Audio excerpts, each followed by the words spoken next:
You know what I see constantly? I see business owners who have a contract, so they did the right thing, they put something in writing, and they have a contract. And then the deal goes sideways, and they call me, and I read the contract, and there's nothing in that contract about what happens when the deal goes sideways. Because, of course, when we're signing the contract, everything's great, nothing's ever going to go wrong.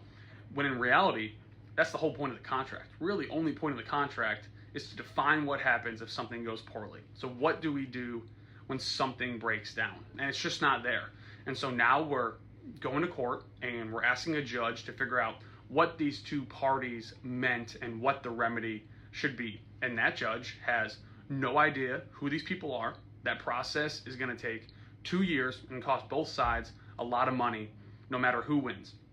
So here's what actually needs to be in that contract. How do you protect yourself in that contract? First and foremost, spell out exactly what each side is supposed to do. Not lines like best efforts, not lines like not reasonable efforts. Those phrases mean nothing when it comes to a dispute. And then ask the question, what specifically are you doing and by when?